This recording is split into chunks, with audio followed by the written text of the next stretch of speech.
বন্ধুরে আমার, আমার নবী, আপনার নবী দু জাহানের বাদশা নবী, রাহমাতুল লিল আলামিন নবী, তিনি আমাদেরকে বন্ধু গুরুত্বপূর্ণ ইনস্ট্রাকশন দিয়েছেন। প্রেমের খবর ও বন্ধু এবং দুঃখের খবর, এই দুটোই কিন্তু রাসূল আপনাকে আমাকে দিয়েছেন। ওয়ামা আরসালনাকা ইল্লা কাফাতাল লিন-নাসি বাশীরাও ওয়া নাযীরা। আল্লাহু আকবার। আল্লাহ রাব্বুল আলামিন জানিয়ে দিয়েছেন বন্ধু, আল্লাহর হাবিব আপনার আমার কাছে এসেছেন, আল্লাহ রাসূল আপনার আমার কাছে এসেছেন সুসংবাদদাতা এবং ভয় প্রদর্শক হিসাবে। কি? ওয়ামা আরসালনাকা, আল্লাহ রাব্বুল আলামিন আরসালনাকা দ্বারা কি বুঝাইছে? পাঠাইছে। কি করেছেন? পাঠাইছে। ওয়ামা আরসালনাকা ইল্লা কাফাতাল লিন-নাস,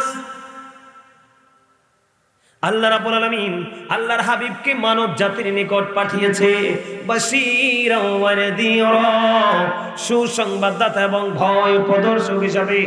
যারা আল্লাহ রাসূলের কথা মেনে চলবেন তাদের জন্য বরাদ্দ হবে জান্নাত, আর যারা আল্লাহ রাসূলের কথা অমান্য করবেন তাদের ঠিকানা হবে বন্ধু জাহান্নাম। আমি আজকে আপনাদেরকে নিয়ে বন্ধু জাহান্নাম নিয়ে একটু আলোচনা করব, কবর এবং হাসর নিয়ে একটু আলোচনা করব। একটু শুনতে রাজি আছেন নি? আরো জোরে বলেন। একটু শোনার দরকার আছে না নাই? কারণ এই কারণে করব, এখনকার মানুষের মন পাথরের চাইতেও শক্ত, মৃত্যুর কথা তার একেবারে ভুলেই গেছে। এই জন্য মানুষ চুরি করতে, ডাকাতি করতে, পরের করে যায় অন্যের জন্য জনের করে যায় আগুন দিতে, সুদ খেতে, ঘুষ খেতে, চুরি ডাকাতি করতে মানুষ ভয় পায় না। আপনাদের এদিকে সুদ আসেনি?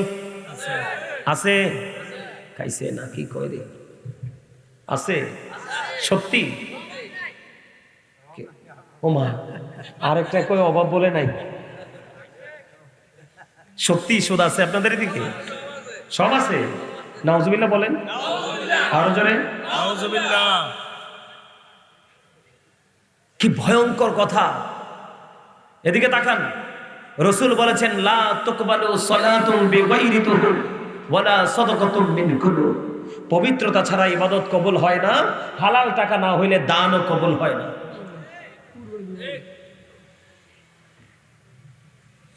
এই জন্য বন্ধু আমি আজকে আলোচনার শিরোনাম দিয়েছি ইয়া আইয়ুহাল্লাযীনা আমানু কু আনফুসাকুম ওয়া আহলিকুম নারা। আল্লাহ রাব্বুল আলামিন বলে দিয়েছেন ঈমানদারকে, O believers, save yourself and your families from the fire. আল্লাহ ঈমানদারকে ডেকে বলেছেন তুমি জাহান্নাম থেকে বাঁচো এবং তোমার আহালকে, পরিবারকে জাহান্নাম থেকে বাঁচাও। এই জন্য আল্লাহ বলেছেন save yourself and your families from the fire. আল্লাহ ঈমানদারকে বলেছেন, কোন বেঈমান, কোন কাফের, কোন মুশরিক, কোন মুনাফিককে নয়। কারণ মুনাফিকরা এইগুলো তারা বিশ্বাস করে না, যদিও বলে আমরা বিশ্বাস করি, এগুলো অন্তরে ধারণ করে না। যারা মুখে একটা বলে অন্তরে আরেকটা করে তারা কখনোই ঈমানদার না। যেহেতু বলেছেন আপনারা আপনাদের এলাকায় সুদ আছে, আমি এইভাবে শুরু করতে চাই। বন্ধুরে আমার, আল্লাহ আপনাকে বলেছেন ব্যবসাকে হালাল করেছেন, কারণ এখানে হালাল উপার্জন। কথা কয় না কেন? ব্যবসাকে কি করেছেন? হালাল করেছেন। আর সুদকে রাসূল হারাম করেছেন, আল্লাহ হারাম বলেছেন। জোরে জোরে বলেন ঠিক না বেঠিক? এখন আমরা কিন্তু ব্যবসা ছেড়ে দিয়ে সুদ নামক ব্যবসায় নেমে গেছি বন্ধু। কথা বলেন না কেন? আমি আপনাদেরকে একটুখানি বলে দেই, এই যে গত চাঁদ গেল, রজবের চাঁদ, তার মানে মেরাজের চাঁদ। কিসের চাঁদ? সবে মেরাজ, লাইলাতুল মেরাজ। আপনার আমার প্রাণের রাসূল তিনি বন্ধু মেরাজে যখন গেলেন আল্লাহর সাথে মেরাজ করার জন্য, ভ্রমণ করার জন্য, তখন আপনার আমার প্রাণের রাসূল তিনি জাহান্নামের দিকে নজর দিলেন। জাহান্নামের দিকে নজর দিয়ে চেয়ে দেখলো বন্ধু, জাহান্নামের দিকে নজর দিয়ে তিনি চেয়ে দেখলেন জাহান্নামের মধ্যে ধনী ধনী মানুষ আর মহিলার সংখ্যা বেশি। নাউজুবিল্লাহ বলেন না।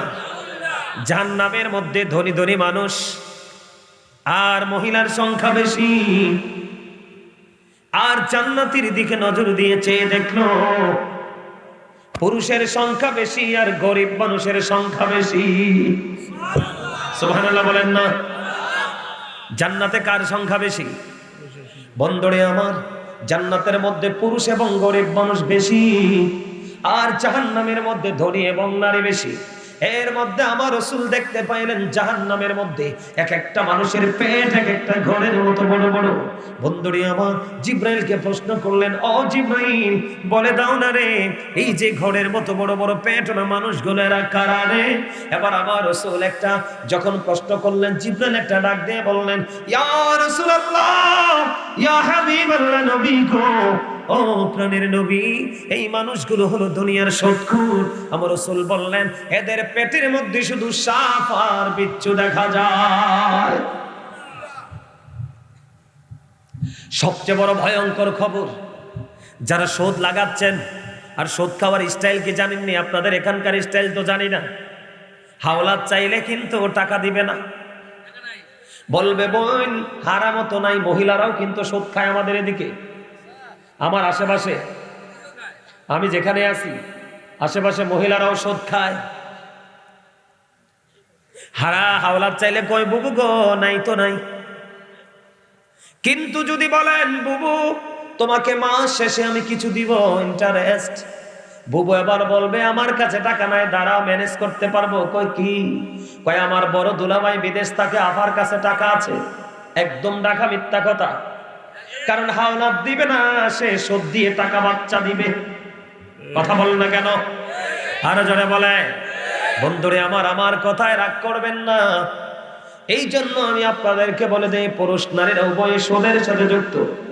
আল্লাহ রাসূল একদিন সাহাবায়ে কেরামদেরকে ডাকলেন, তোমরা কি কেউ স্বপ্ন দেখেছো? হাদিস শরীফের মধ্যে এসেছে বন্ধু, তোমরা কি কেউ স্বপ্ন দেখেছো? সাহাবীরা বললেন, ইয়া রাসূলুল্লাহ, না না না না না না,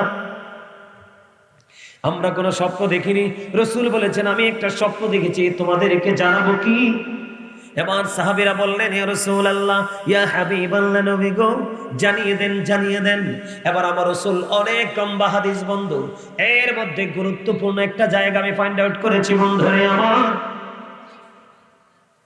আমার রাসূল একটা ডাক দিয়ে বললেন, আমার কাছে দুইজন আগন্তুক আসলো, এসে বলল, ইয়া রাসূলুল্লাহ, চলেন আপনাকে নিয়ে ভ্রমণ করব। আমি ঘুরতে গেলাম, অনেকগুলো দৃশ্য আমি দেখেছি রে, অনেকগুলো দৃশ্য আমি দেখতে পেলাম। এর মধ্যে একটা দৃশ্য আমি দেখতে পেলাম, একটা মানুষ রক্তের নদীর মধ্যে সাঁতার কাটে। নাউজুবিল্লাহ বলেন না। একটা মানুষ রক্তের নদীর মধ্যে সাঁতার কেটে কেটে বন্ধু তিনি কোলে আসতে চায়। আবার আরেকজন বড় বড় পাথর নিয়ে বন্ধু নদীর কোলে দাঁড়িয়ে আছে। সে যখন কোলে আসতে চায় তাকে পাথর নিক্ষেপ করে, এদিক দিয়ে যখন কোলে আসতে চায় মুখ ঘুরিয়ে আরেক দিক দিয়ে যায়। এমনি করে করে বন্ধু সে বারবার কোলে আসতে চায়, কিন্তু সে কোলে ফিরে আসতে পারছে না। বন্ধু বারবার তাকে প্রতিহত করা হচ্ছে, প্রতিদিনের মুখে পড়তে হচ্ছে। এবার রাসূল প্রশ্ন করলেন সঙ্গীদেরকে, এই মানুষটা কে রে? বারবার কেন তাকে সাজার অন্তর্ভুক্ত হতে হয়? সে কেন বারবার চেষ্টা করে আসতে পারতেছে না? এবার রাসূলকে জানিয়ে দেওয়া হলো, ইয়া রাসূলুল্লাহ, ইয়া হাবিবাল্লাহ, নবী গো, ও প্রাণের নবী, এইটা হলো দুনিয়ার শত্রু, এই জন্য তার শাস্তি হলো রক্তের নদী। নাউজুবিল্লাহ বলেন না কেন? নির্দিষ্ট সময়ের পরে রক্তের মধ্যে থাকা যায়নি। রক্ত একটু গায়ে লাগলে তো গা সব ভার হয়ে যায়, ঠিক কিনা বলেন? বিশেষ করে আমার এই হাদিসের এই অংশ বিশেষ মনে রাখবেন, কুরবানির ঈদের সময় মানুষ পশু জবাই করার পরে মাটির নিচে কিন্তু বন্ধু সবকিছু পুঁতে দেয়, তারপরেও মানুষ দুর্গন্ধে 2-4 দিন পরে হাঁটতে পারে না, পানি এবং ব্লিচিং ছিটিয়ে দেয়, ঠিক কিনা বলেন? আর এই সৎকর মানুষটা নিখুঁত রক্তের নদীর মধ্যে বন্ধু সাঁতার কাটে। জুড়ে জুড়ে বলেন না একবার নাউজুবিল্লাহ। একটা মানুষ 9 টাকা বন্ধু তার হালাল, 1টি টাকা মাত্র তার হারাম। 9 টাকা তার পবিত্র, একটা টাকা তারও পবিত্র। আল্লাহর হাবিব বলেছেন, বুখারী শরীফের মধ্যে এসেছে বন্ধু, কেউ যদি এই 9 টাকা হালাল টাকার সাথে একটি টাকা যুক্ত করে যদি সে জামা বানায়, এই জামা পরে সে কিয়ামত পর্যন্ত নামাজ পড়তে পারবে। আল্লাহর হাবিব জানিয়ে দিয়েছেন, কিয়ামত পর্যন্ত সে নামাজ পড়তে পারবে, তার নামাজ আল্লাহর দরবারে কবুল হবে না। কারণ এই হারাম টাকা হালাল টাকার সাথে যুক্ত হয়ে বাকি টাকাগুলোকে সব দুর্গন্ধ যুক্ত করে ফেলেছে। নাউজুবিল্লাহ বলেন না কেন? এই জন্য টাকার দিকে নজর দিলে হবে না বন্ধু। এই জন্য আমি আপনাদেরকে বলে দেই, আমার রাসূল বলেছেন, আল্লাহর হাবিব আমাদের কাছে এসেছেন, পৃথিবীর কাছে এসেছেন মানব জাতির নিকট সুসংবাদদাতা এবং ভয় প্রদর্শক হিসাবে তিনি এসেছেন। আমি আজকে ভয়ের জায়গা নিয়ে একটুখানি আলোচনা করব। বন্ধু আমার দিকে তাকান, একটুখানি দেখেন। তিনি মৃত মানুষ জিন্দা করতে পারত। কে করতে পারত? ঈসা নবীর নাম শুনেছেন না আপনারা? আমাদের নবীর আগে পৃথিবীতে যিনি ছিলেন ঈসা রুহুল্লাহ, তিনি পৃথিবীর বুকে বন্ধ বাবা ছাড়া এসেছে। ঈসা রুহুল্লাহ মৃত ব্যক্তিকে জিন্দা করতে পারত। ওনার কাছে একটা বরকতময় আশা ছিল, লাঠি ছিল। কুষ্ঠরোগীকে মেসেজ দিয়ে দিলে কুষ্ঠরোগ ভালো হয়ে যেত। সুবহানাল্লাহ বলেন না? অন্ধ লোককে মেসেজ দিলে তার দৃষ্টিশক্তি ফিরে এসে যেত। একবার উনি কি করলেন, উনি সঙ্গীদেরকে নিয়ে একটা মেষ তিনি কি করলেন, ভক্ষণ করলেন। উনি এই মেষটাকে জব করে তিনি ভক্ষণ করলেন, কিন্তু ভক্ষণ করার পূর্বে তিনি বললেন, একটা হাড় এবং একটু চামড়াও তোমরা অন্য কোথাও ফেলে দিও না। যেটুকু হাড় এবং যেটুকু চামড়া আছে, এই চামড়া এবং হাড় খাওয়ার পরে সবগুলো এক জায়গায় রেখে দিও। পুরো মেষের গোস্ত তারা খেয়ে ফেললো। ভক্ষণ করার পরে ঈসা রুহুল্লাহর হাতে যে লাঠি আছে, লাঠি দিয়ে মেসেজ করে দিয়ে বলল, যা যা তুই তোর পালে চলে যা, হাড় এবং চামড়া থেকে আবার পরিপূর্ণ মেষ হয়ে পালে চলে যায়। সুবহানাল্লাহ বলেন না? তিনি এমন একজন আল্লাহর নবী ছিলেন বন্ধু, তিনি মরা মানুষ জিন্দা করতে পারতেন। ওনার মধ্যে আল্লাহ রাব্বুল আলামিন অনেক মুজিজা দিয়ে দিয়েছে। একদিন ওনার কাছে একজন বেঈমান আসলেন, এসে বললেন, ওগো আল্লাহর নবী, ওগো আল্লাহর নবী, আপনি তো মৃত মানুষ জিন্দা করতে পারেন, আপনি পুরনো কোন মৃত ব্যক্তিকে জিন্দা করতে পারবেন কি?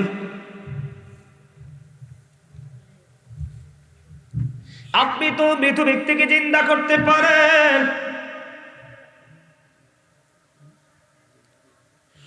পুরনো কোন মানুষকে জিন্দা করতে পারবেন কি? এই কথা বলার পরে তিনি প্রশ্ন করলেন, বলো আমি কাকে জিন্দা করব? বলতেছেন, তুমি নূহ আলাইহিস সালামের ছেলে শামকে তুমি জিন্দা করবে। নূহ আলাইহিস সালামের ছেলে শামের কাছে চলে গেলেন। কোথায়? তার কবরে। তার কবরের কাছে যখন যেয়ে গেলেন, ঈসা রুহুল্লাহ গিয়ে তাকে ডাক দিলেন। ডাক দেওয়ার পরে বন্ধু, ওই নূহ আলাইহিস সালামের ছেলে শাম তিনি জিন্দা হয়ে গেল।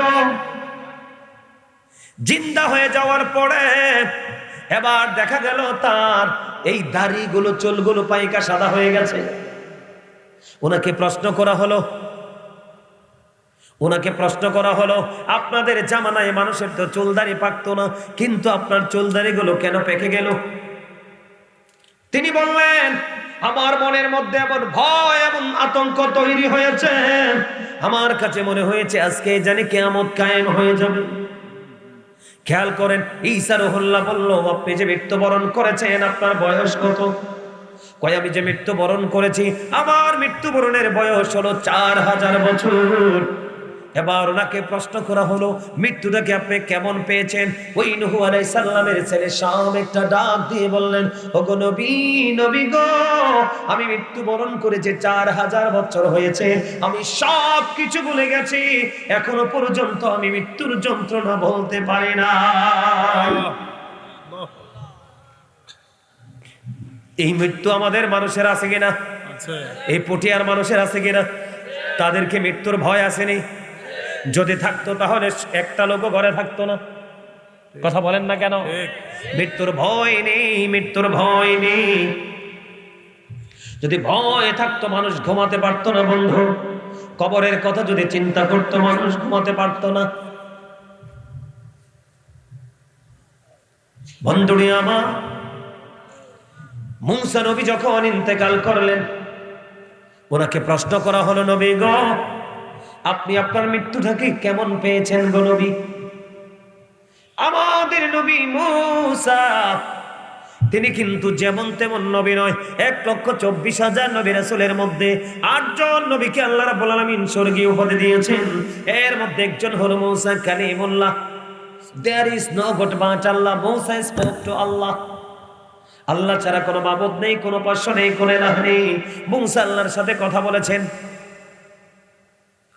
মূসাকে যখন প্রশ্ন করা হলো, গো নবী, নবী গো, মৃত্যুটাকে কেমন পেয়েছেন গো নবী? এবার মূসা কালিমুল্লাহ একটা ডাক দিয়ে বললেন, আমি আমার মৃত্যুটাকে এমন পেয়েছি, আমার কাছে আমার মৃত্যুটাকে এমন মনে হয়েছে রে, জীবিত একটা চড়ুই পাখিকে উত্তপ্ত তেলের কড়াইয়ের মধ্যে জীবন্ত ছেড়ে দিলে ওই চড়ুই পাখিটার যে এমন লাগে, আমি মূসার কাছে আমার মৃত্যুটা তেমন মনে হয়েছে। আপনাদের এলাকায় সকালে বিকালে সিঙ্গারা পুরি বানায়নি, পেঁয়াজও বানায়নি, দোকান আছে না? আমি আপনাদেরকে আজকে বলে যাই, আপনাদের শিক্ষার জন্য বলে যাই, এখন থেকে আগামীকালকে কি করবেন? সকালে অথবা বিকালে অথবা যে কোনো সময় এই যে দোকানের সামনে যাবেন, দেখবেন বন্ধু তেলের কড়াইয়ের মধ্যে তেল কত উত্তপ্ত থাকে, একটা ছোট্ট রুটির টুকরা দিতে সাথে সাথে মচমচে ভাজা হয়ে যায়। কথা বলেন না কেন? এত উত্তপ্ত হয়। ও বন্ধু, এত ভয়ঙ্কর।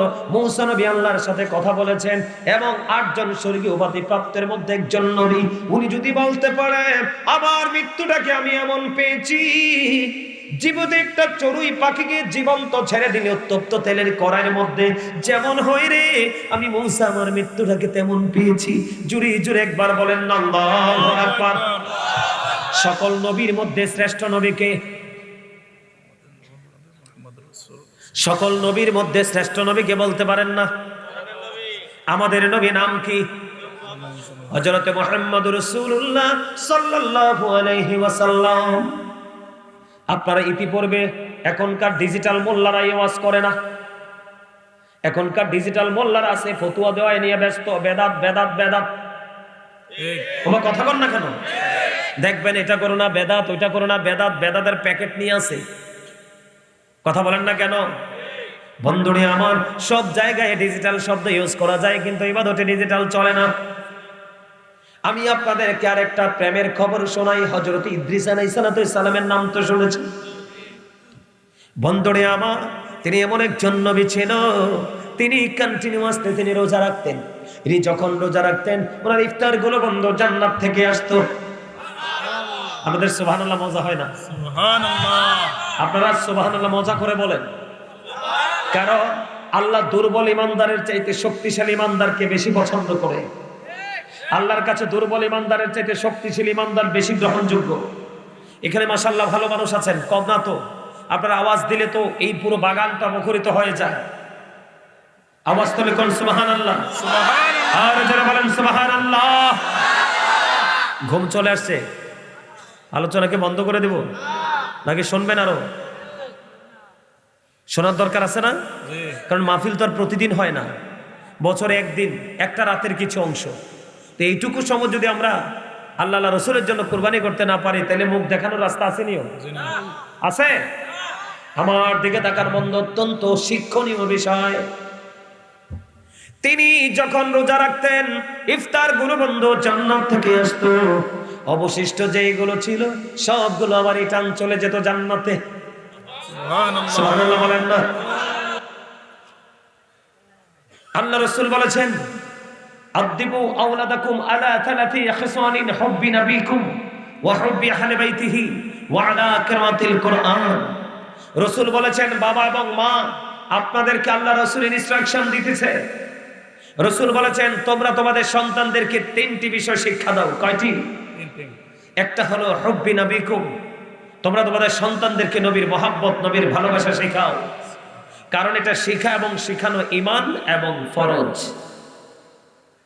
এরপরে বলা হয়েছে অহুব্বি আহলে বাইতিহি, নবীর পরিবার, নবীর আহলে বাইতের প্রেম শিখাও। প্রথম বলেছেন টিস। আল্লাহ রাসূল বলেছেন কি? তোমরা তোমার সন্তানকে কোন শিক্ষা দাও? নবীর প্রেম, নবীর ভালোবাসা শিখাও। এরপরে বলেছেন অহুব্বি আহলে বাইতিহি, নবীর পরিবার আহলে বাইতের ভালোবাসা শেখাও। এরপরে বলেছেন ওয়ালা কিরাআতিল কোরআন, কোরআন তেলাওয়াত শেখাও। আপনারা বললেন, আমার ভাই ইমরান হোসেন ফারুকী সাহেব তিনি বলে গেলেন আপনারা সবাই সত্যিকারের নবী প্রেমিক। টুপি তো নবীর প্রেমের এক নিদর্শন, কেউ ঠিক না? টুপি পরা বেঈমানরা কিন্তু দাড়িও রাখে, পাঞ্জাবিও পরে, শেরওয়ানি পরে, কিন্তু টুপি পরে না। টুপি হলো মুসলমানের প্রতীক। আর এখন বর্তমানে শুধু বাংলাদেশ না, পৃথিবীর মুসলমানের বাচ্চাদের যে স্টাইল, তাদের স্টাইল এবং বেঈমানদের স্টাইল দুইটা সেম টু সেম। আপনার মধ্যে যদি অতিরিক্ত কোনো কিছু না থাকে তাহলে মুসলমান হিসাবে চিহ্নিত করার কোনো উপায় নাই। এখনকার ম্যাক্সিমাম ছেলেদের চুল কাটার স্টাইল ইহুদি স্টাইল। কথা কি বুঝতে পারেন? আমার কথায় কি রাগ হচ্ছেন? খারাপ লাগছে আমার? এবার আসেন, আপনি যখন বাড়ি থেকে বের হয়ে বাজারে যান তখন কিন্তু আপনি নরমাল যে ড্রেস, কমন যে ড্রেস, এটা কিন্তু চেঞ্জ করে ফেলেন। একটু উত্তম পোশাক পরে আপনি বাজারে যান, কারণ ওখানে কত মানুষের সাথে আপনার দেখা হবে, কমিউনিকেশন হবে, ঠিক কিনা বলেন? অথচ বাজার সবচেয়ে নিকৃষ্ট জায়গা। ক্রেতা এবং বিক্রেতার জন্য বাজার, আদার্স যে পার্সন গুলো আছে, আদার্স যে পিপুল গুলো আছে, তাদের জন্য কিন্তু বাজার মোটেও শুভ কিছু বয়ে আনতে পারে না। আর এই মসজিদ, মাদ্রাসা, জান্নাতের বাগান, এগুলো হলো আল্লাহর পছন্দের জায়গা, উত্তম জায়গা। এখনকার ছেলেরা মসজিদে পর্যন্ত যাওয়ার সময় তার ড্রেস চেঞ্জ করে না। সবচেয়ে লজ্জাজনক কথা হলো এখনকার ছেলেরা এমন পোশাক পরে নামাজে রুকুতে গেলে তার পিছন দিকে লজ্জাস্থান দেখা যায়। জিন্স প্যান্ট পরেন না আপনারা? কথা বলেন না কেন? হয়তো গ্রামের মানুষ আপনারা লুঙ্গি বেশি পরেন, ম্যাক্সিমাম ছেলেরা কি করে? জিন্স প্যান্ট পরে। জিন্স প্যান্ট পরার পরে একটা পুরুষের লজ্জাস্থান ঢাকা থাকে না, এটা ফাঁকা থাকে। এই কথাগুলো কেন বললাম? আফসোস লাগলো। মানুষ যাই আসছেন আলহামদুলিল্লাহ, মানুষ কোনো জোর করে আনা যায় না, যারাই আসছেন এতে আমি অনেক খুশি। কিন্তু আপনারা যদি সত্যিকারের মুসলমানের লেবাসটা নিয়ে আসতেন তাহলে অনেক সুন্দর দেখা যায়। তোমার দাদাভাইকে দেখেন তো, কত সুন্দর লাগে না? কথা বলেন কেন? পোশাকের কারণে। ওই যে দেখেন, এই যে মুরব্বীরা বসে রয়েছে, টুপি আছে না? আছে না? এখানে যে মুরব্বীরা বসে আছে, টুপি আছে না? কেন? এই টুপিটা মাথা দেওয়া সুন্নাত, লম্বা পাঞ্জাবি পরা সুন্নাত। কথা কি বুঝতে পারছেন? মুসলমান হিসাবে মুসলমানের যে ধর্মীয় চর্চা, এই চর্চাটা যথাযথভাবে করতে হবে, অন্যথায় এই মুসলমানিত্ব দিয়ে কোনো লাভ। এই যে মুরব্বী মানুষগুলো আছে আপনাদের এলাকায়, এই মুরব্বী মানুষগুলো পৃথিবী ছেড়ে চলে গেলে, আপনাদের এলাকা ছেড়ে চলে গেলে এই এলাকার যুবকরা আর ভালো থাকবে না। কেন ভালো থাকবে না জানেন? এখনো পর্যন্ত তাদের কাছে আল্লাহ রসুল আছে, এখনো তারা আল্লাহকে ডাকে, রসুলকে ডাকে, দরুদ পড়ে, জিকির করে, প্রেমময় কাজকর্মের সাথে নিজেকে যুক্ত রাখতে পছন্দ করে। আর আমাদের এখনকার ছেলেরা এটার সাথে কন্টিনিউয়াসলি 24 আওয়ার্স। কোনটার সাথে? খেয়াল করেন গভীরভাবে। এটা তো পাহাড়ি এলাকা, সাপ বিচ্ছু দেখা যায় না? আমার কথা বললাম, আছে না নাই? আর এখনকার মানুষ তো সাপ বিচ্ছুর চেয়েও ভয়ঙ্কর। সাপ বিচ্ছু এখন মানুষকে ভয় পায়। কেন বললাম? দুনিয়াতে বিষাক্ত কোনো সাপ বা প্রাণী সবল মারলে বিষ নামানোর মেডিসিন পৃথিবীতে আছে, কিন্তু এই সাপের বিষ যদি কারো অঙ্গে ঢোকে তার বডি থেকে এই জীবনে আর বিষ নামবে না। গুড ক্যারেক্টার সম্পন্ন পার্সনকে ক্যারেক্টারলেস পার্সন হিসাবে প্রস্তুত করার জন্য দ্যাটস এনাফ। কথা বলেন? আজকে আপনার মসজিদে কি মুসল্লি হয় যথাযথ? জুম্মার দিনে তো হয় না, ওই নামাজ সালাম ফিরাবার জামাতের আগে, তাই না? সব জায়গায় কাহিনী, শুধু মোবাইল। এটার মধ্যে ঢুকলে কিন্তু ছেলেরা দুনিয়ার কোনো খবর থাকে না, কিন্তু মসজিদে গেলে কিন্তু কোন সময় বের হইব যুদ্ধ শুরু হয়ে যায়, বিশেষ করে জুম্মার দিন। এই যুবক, সাইয়্যিদুল আইয়াম, শ্রেষ্ঠ দিন হলো জুম্মার দিন। যেটা রোজার ঈদের দিন, কুরবানির ঈদের দিনের চাইতেও দামি জুম্মার দিন। রাসূল বলেছেন অল জুমআতু ইলাল জুমআ, এক জুমা থেকে আরেক জুমার মাঝখানে যে গ্যাপ আছে, এই গ্যাপের মধ্যে আপনি যে গুনাহ করেছেন, যদি কবিরা গুনাহ না করেন, ছোট ছোট যত গুনাহ আছে সাগীরা গুনাহ, এক জুমা থেকে আরেক জুমা, অল জুমআতু ইলাল জুমআ, এক জুমা থেকে আরেক জুমার মাঝখানে যে আপনার অপরাধগুলো হয়েছে, দুই দিকের জুম্মার কারণে আপনার এই মাঝখানের গুনার কাফারা হয়ে যায়। তার মানে দুই দিকের জুমাটা সঠিকভাবে পড়ার কারণে কি হয়ে যায়? মাঝখানের একটি সপ্তাহের গুনাহ মাফ হয়ে যায়। আসছে সামনে রমজান মাস, ওয়া রমাদান ইলা রমাদান, একটা রমজান থেকে আরেকটা রমজানের মাঝখানে যে গ্যাপ আছে 305 দিনের গ্যাপ। কত? কথা বলেন না কেন? 305 ডেজ, 305 দিনের গ্যাপ। এই দিকে রমজান ঠিক মতো রাখার কারণে সামনে আসছে যে রমজান, এই রমজান আল্লাহ যদি হায়াত দেয় ভালোভাবে পালন করতে পারলে আর কবিরা গুনাহ থেকে বেঁচে থাকতে পারলে 305 দিনের গুনাহ মাফের জন্য দুই দিকের রোজাই যথেষ্ট হয়ে যায়। জোরে কোন সুবহানাল্লাহ। আরো জোরে। আপনারা সুবহানাল্লাহ বলতে পারেন না? আল্লাহ কিন্তু আপনাকে জমান দিছে বুট খাওয়ার জন্য নয়, বাদাম খাওয়ার জন্য নয়, চা কফি খাওয়ার জন্য নয়, দোকানে বসে বসে রং চা খাবেন আর মানুষের বদনাম করবেন এই জন্য নয়, যুবকরা 5 জন 7 জন 10 জন একত্রিত হয়ে কোলাহল পরিবেশে গিয়ে নিজেদের মন মতো অপ্রত্যাশিত গ্রহণযোগ্য বক্তব্য দিবে এই জন্য নয়। আল্লাহ মানুষকে জবান দিয়েছে এই কারণে। আল্লাহ বলেছেন remember me then I will remember you. আল্লাহ বলেছেন remember me then I will remember you. আল্লাহ বলেছেন তোমরা আমাকে স্মরণ করো, তারপরে আমি তোমাদেরকে স্মরণ করব। আল্লাহ কি কন্ডিশন দিয়েছে দেখছেন? খেয়াল করছেন? ফাযকুরুনি আযকুরুকুম, তোমরা আমাকে স্মরণ করো, আমি তোমাদেরকে স্মরণ করব। এখন আপনি আমি আল্লাহকে স্মরণ করি না, এজন্য আমরা রহমত পাই। আজকে কি রহমত নিয়ে যেতে চান না গজব? সবাই চিরজীবন? চিরজীবন? তোমরা কথা বলতে পারেন না, অসুস্থ। অসুস্থ হওয়ারই কথা। যারা জিকির করে তারা জিন্দা, আর যারা জিকির করে না, দেখতে শুনতে গায়ে গতরে মোটা সোটা বড় সড়ো হইলেও তারা কোরআন হাদিসের ভাষায়, আল্লাহ রসুলের ভাষায় তারা মরা।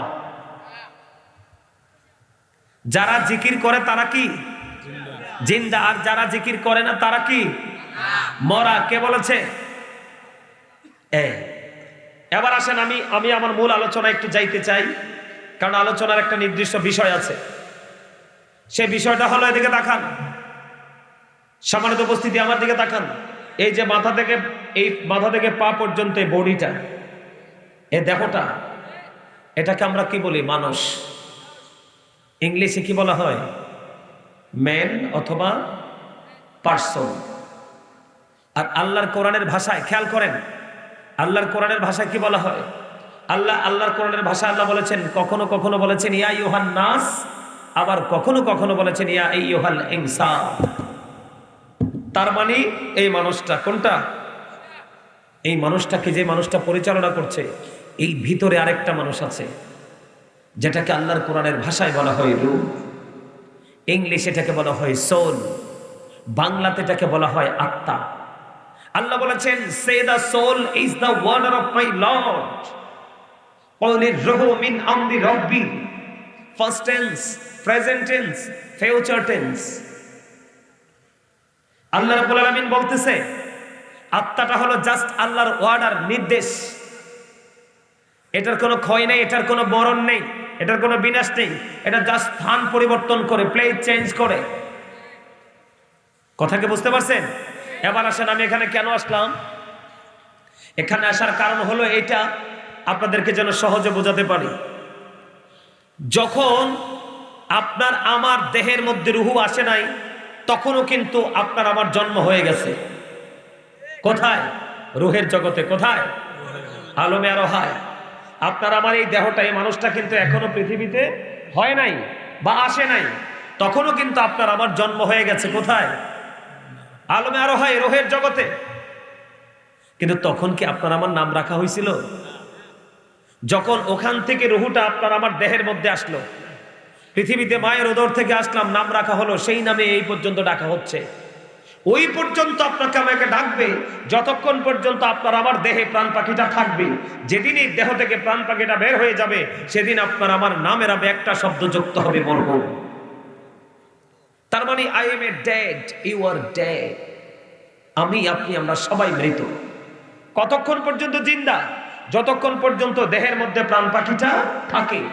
যখন পাখিটা বের হয়ে যায়, তখন কিন্তু আপনার আমার আর কোনো দাম নেই। যত ঝড়, যত তুফান, যত বৃষ্টি আসো, আপনাকে আপনার আপন স্বজন কবরে নিয়ে রাখবে। কথা বলেন না? তাহলে কি দাঁড়ালো? বিষয়টা কি দাঁড়ালো? আমাদের এই দেহটা আসল নয়, এটাকে যেটা পরিচালনা করছে রূহটা, সেটা হলো আসল। তো এখানে মানুষের আসল সত্তা হলো তার আত্মা। এজন্য প্রত্যেকটা কাজ করার আগে আপনার আত্মাটাকে আগে অ্যাক্টিভ করতে হবে। কথা কি বুঝতে পেরেছেন? তার মানে আপনার মানসিকতাকে আগে ডেভেলপ করতে হবে, তাহলে আপনার লাইফ স্টাইল চেঞ্জ করতে পারবেন এবং আপনার ফিউচারকে আপনি ব্রাইটনেস করতে পারবেন। আল্লাহ কি বলেছেন? আল্লাযীনা আমানু, যারা ঈমান এনেছে, ওয়া কানু ইয়াত্তাকুন, এবং তাকওয়া অবলম্বন করেছে, লাহুমুল বুশরা, তাদের জন্য সুসংবাদ, ফিল হায়াতিদ দুনিয়া, দুনিয়ার জীবনে, অফিল আখিরা, এবং পরকালের জীবনে। যার মধ্যে ভয় নেই সে মানুষ হতে পারে না। কি নাই? যার মধ্যে ভয় নেই, যার মধ্যে তাকওয়া নেই, সে মানুষ হতে পারে না। আপনি যদি আপনার প্রেজেন্ট এন্ড ফিউচার, বর্তমান এবং ভবিষ্যৎ, আপনি দুটো স্টেজকে যদি আপনি আলোকিত করতে চান, তাহলে প্রথমত আপনার মধ্যে থাকতে হবে ঈমান, দ্বিতীয়ত থাকতে হবে ভয়। আগাবো সামনের দিকে প্রেম নিয়ে, কিন্তু কাজ করার পূর্বে আমার মধ্যে সেই সেন্স আসতে হবে, আল্লাহ গো, এই কাজ করতে গিয়ে আমার দ্বারা যেন কোনো অন্যায় না হয়, অপরাধ না হয়। যদি আমি কি হয়ে যাই, অপরাধী হয়ে যাই, তাহলে আমার ঠিকানা হবে কি? You have to go to hell. তোমাকে মাস্ট বি চলে যেতে হবে জাহান্নামে। জাহান্নাম হলো অবর্ণনীয় কষ্টের জায়গা, আর জান্নাত হলো অবর্ণনীয় সুখের জায়গা। আল্লাহ কাউকে বলবে গো টু প্যারাডাইস, কারোর জন্য জান্নাত। কিন্তু আমরা এখন বর্তমানে ম্যাক্সিমাম মানুষ, এই প্রজন্ম থেকে পরবর্তী প্রজন্ম, নেক্সট যারা আসবে, ম্যাক্সিমামই জাহান্নামী হবে। ওমা কথা কয় না? কি হবে? কেন হবে? কারণ তাদের মধ্যে দ্বীনের শিক্ষা থাকবে না। এই দ্বীনের শিক্ষা না থাকার কারণে তারা ইসলামের রঙে রঙিন হতে পারবে না। আর ইসলামের রঙে রঙিন না হওয়ার কারণে তাদের মধ্যে ঘন ঘন আসমানি গজব আসবে, নতুন নতুন রোগ বিমার আসবে, যেই রোগ বিমারের খবর আপনার আমার পূর্বপুরুষরা কোনোদিন জানতোই না, শোনেই নেই। নাউজুবিল্লাহ বলেন, আরো জোরে বলেন। এখন একটা ভাইরাস বের হয়েছে, নিপা ভাইরাস, দেখছেন নি? দাদু ভাই আপনি তো মুরব্বী, আপনারা কি আগে খেজুরের রস ইচ্ছা মতো খান নাই? কাঁচা গাছ উঠটা খান নাই? আপনারা খান নাই দাদু ভাই? আপনারা খান নাই? কোনো অসুখ হয়েছে? এখন খেজুরের রস খেলে নিপা ভাইরাস হয়ে যায়, কাঁচা খেজুরের রস। অথচ খেজুর গাছ সৃষ্টির রহস্য অত্যন্ত প্রেমময়। আদম আলাইহিস সালামকে আল্লাহ বলেছেন, খলাকাল ইনসানা মিন সালসালিন কাল ফাখর, পোড়া মাটির মতো শুকনো মাটি দিয়ে আদমকে বানাইছে। কি দিয়া? আদমকে বানাইয়া যে আদমের বডিটা সাইজ করছে, সাইজ করার সময় যেই মাটিগুলো পৃথিবীর বিভিন্ন জায়গায় ছড়িয়ে ছিটিয়ে পড়েছে, এই জায়গাতে কিয়ামতের আগ পর্যন্ত খেজুর গাছ উঠবে। সুবহানাল্লাহ বলেন। খেজুর হলো অত্যন্ত সুস্বাদু খাবার, এটার মধ্যে সর্বস্তরের এনার্জি আছে। আর রসের স্বাদের কথা তো বলেই শেষ করা যায় না। কিন্তু আজকে যে সুস্বাদু খাবার আমাদের জন্য বিষাদে পরিণত হলো, এটার জন্য দায়ী কি জানেন? আমরা। কারা? আরো জনে বলেন, আরো জনে বলেন, কারা? আজকের এই ক্লান্তির জন্য দায়ী কে? আমরা। কেননা আমরা আল্লাহর রঙে রঙিন হতে পারি নাই। সম্মানিত উপস্থিতি, আল্লাহ রাব্বুল আলামিন পবিত্র কালামে হাকিমে বলেছেন, ইন্নামাল খামরু ওয়াল মাইসিরু ওয়াল আনসাবু ওয়াল আজলামু রিজসুম মিন আমালিশ শাইতান। আল্লাহ বলেছেন, মদ, জুয়া, মূর্তি, ভাগ্য গণনা, এগুলো ঘৃণ্য বস্তু, শয়তানের কাজ। কার কাজ? আজকে মানুষ এগুলো করতেই বেশি পছন্দ করে, ঠিক কিনা বলেন? আর আমরা যেই মুসলমান হয়েছি, আমাদের যে ধর্ম, আমাদের ধর্ম শ্রেষ্ঠ ধর্ম, আল্লাহর মনোনীত ধর্ম। ইন্নাদ-দীনা ইনদাল্লাহিল ইসলাম। Islam is not only a religion but also complete code of life. আপনার আমার পরিপূর্ণ এবং পূর্ণাঙ্গ জীবন ব্যবস্থা আছে ইসলামের মধ্যে। আজকে আপনারা যদি পরিপূর্ণ ইসলামের প্রেম মর্যাদা বুঝতেন, তাহলে আজকে আপনাদেরকে আবারও বলছি, আপনাদেরকে জান্নাতি মেহমানের মতো মনে হতো। কারণ আপনারা এখন আর সাধারণ মানুষ নন, আপনারা সবাই জান্নাতের মেহমান। সুবহানাল্লাহ বলেন, আরো জোরে বলেন, আরো জোরে। যারা জান্নাতের বাগানে আসে, জান্নাতের মেহমানদের জন্য জান্নাতি প্রথম খাবার হলো সুবহানাল্লাহ। কারণ ভাত খাইলে দেহে শান্তি মিলে, জিকির করলে রুহে শান্তি মিলে। আজকে আপনি রুহুকে শান্ত করার জন্য এসেছেন। কাকে? দেহকে না। দেহটাকে জাস্ট আজকে ইউজ করেছেন, ব্যবহার করেছেন।